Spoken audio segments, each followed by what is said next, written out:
ये ब्रह्मांड अनंत ऊर्जाओं की समष्टि है।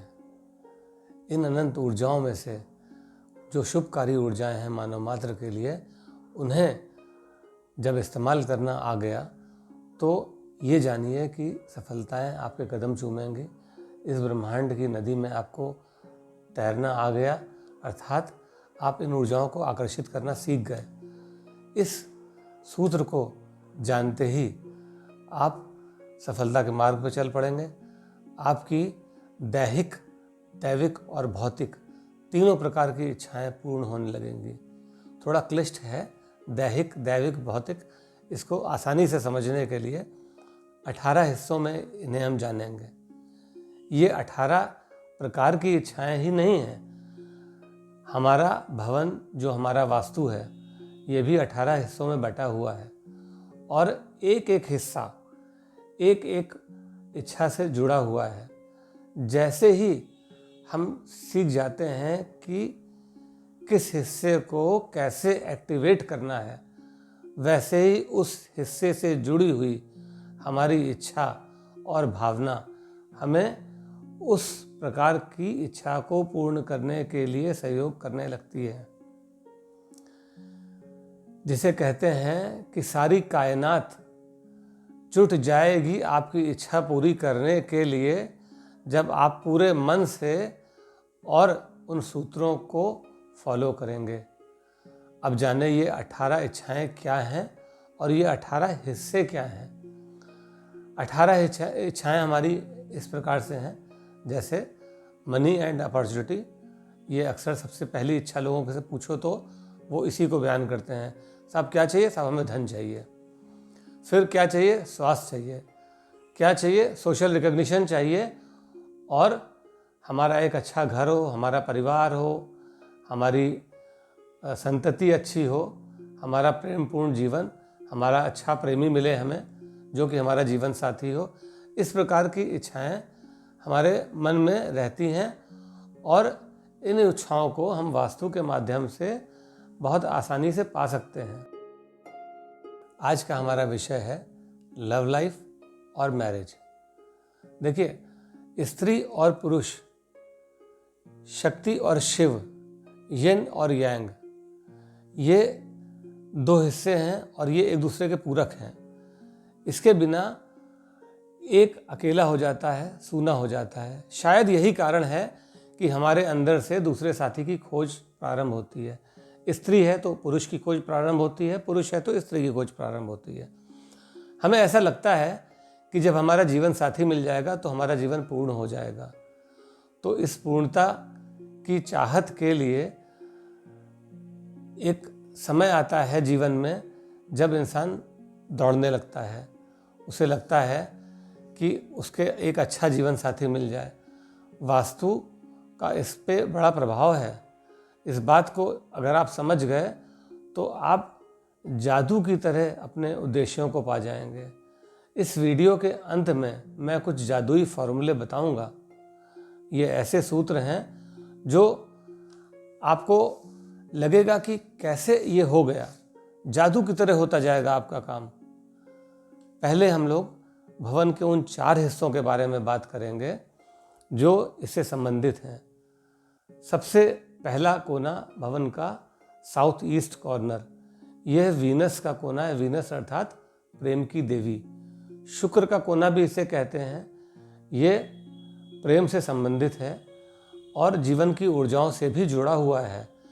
इन ऊर्जाओं को रेगुलेट करने के लिए, नियमित करने के लिए इस कोने का अच्छा होना बड़ा आवश्यक है।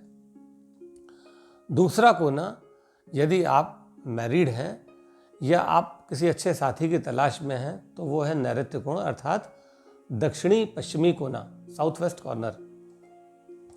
ये साउथ वेस्ट कॉर्नर आपके रिलेशन में स्टेबिलिटी देता है और अगर आप जादू का प्रयोग करना चाहें तो ये आपके घर बैठे आपके अच्छे जीवन साथी को अट्रैक्ट भी करता है। तीसरा, जो कि घर का मध्य स्थान है, ये ब्रह्मा का स्थान है। ब्रह्मा सृष्टि करता है। वो चाहते हैं और प्रकृति चाहती है कि वो आगे बढ़े। इसीलिए चाहे मनुष्य जाति हो, पशु पक्षी हों, वनस्पति हों, सभी में जीवन को आगे बढ़ाने की एक चाह भीतर से आती है और ये चाह प्रकृति पैदा करती है जो आपसे अपना काम करवा ही लेगी। अगर आपका ब्रह्म स्थान असंतुलित है तो ये निश्चित जानिए कि आप में क्रिएटिविटी के अतिरिक्त इस प्रकार की ऊर्जाएं भी नष्ट हो जाएंगी। आप आगे नहीं बढ़ पाओगे संतति के क्षेत्र में। इसके बाद एक कॉर्नर है मकान का नॉर्थ वेस्ट। ये आपके अंदर अट्रैक्शन पैदा करता है। अगर यहाँ पे आपका कोई असंतुलन या डिफेक्ट है या ये कॉर्नर कटा हुआ है तो भी आप में कम अट्रैक्शन के कारण आप जो चाह रहे हो, जिस तरह का खिंचाव लोगों के अंदर पैदा करना चाह रहे हो, खास करके अपने जीवन साथी के लिए, वो पैदा होने में कहीं ना कहीं संकोच आ जाएगा।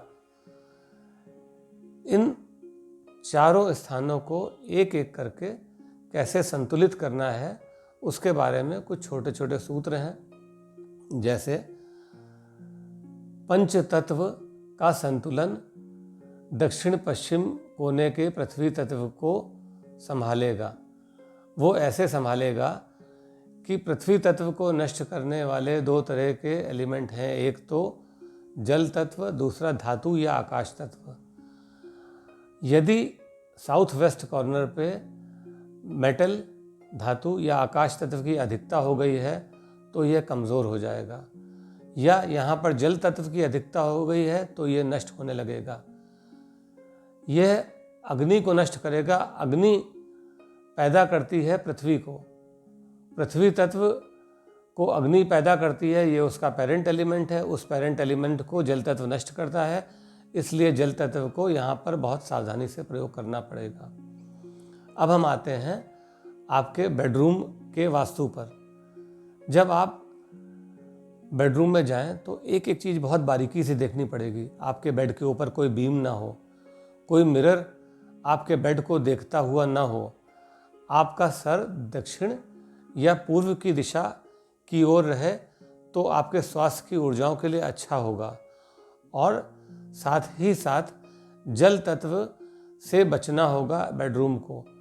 बहुत छोटी छोटी चीज़ें हैं, जैसे आपकी बेडशीट है, अगर यह राहु से ग्रसित होगी, फटी होगी, पुरानी होगी तो भी आपके संबंधों में खटास आने से कोई रोक नहीं सकता है।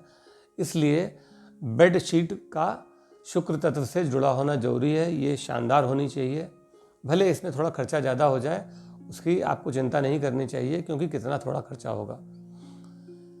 छोटे छोटे चीज़ें हैं। अब हम आते हैं उन जादुई सूत्रों की ओर जो आपके लिए कमाल करेंगे।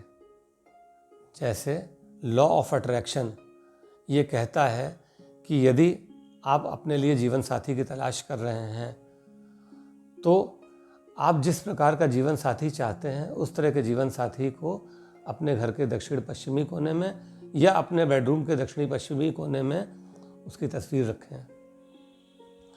आप ये मान लें कि ये आपका जीवन साथी हो गया है और अब आप अपनी वार्डरोब में से आधी वार्डरोब अपने आने वाले जीवन साथी के लिए खाली छोड़ दें। ये मान लें कि ये वार्डरोब उसके लिए ही लगने वाली है, तो ये एक कॉज ऑफ अट्रैक्शन बनेगा। इसके अलावा पियूनिया के फूलों का जोड़ा या उसकी तस्वीर आप लगाएं अपने बेडरूम में या घर के साउथ वेस्ट कॉर्नर में। घर का साउथ वेस्ट कॉर्नर अगर डिफेक्टिव है तो क्रिस्टल्स की मदद से या कुछ खास प्रकार की ध्वनियाँ हैं उनकी मदद से इसकी कमी को पूरा किया जा सकता है। अपने कमरे में या साउथ वेस्ट कॉर्नर में किसी जोड़े की तस्वीर लगाएं और इस प्रकार से ये छोटे छोटे उपाय आपके जीवन में एक अच्छे साथी को अट्रैक्ट करेंगे, या यदि आप मैरिड हैं तो आपके जीवन में बैलेंस लाएंगे और आपके संबंधों में स्थायित्व लाएंगे।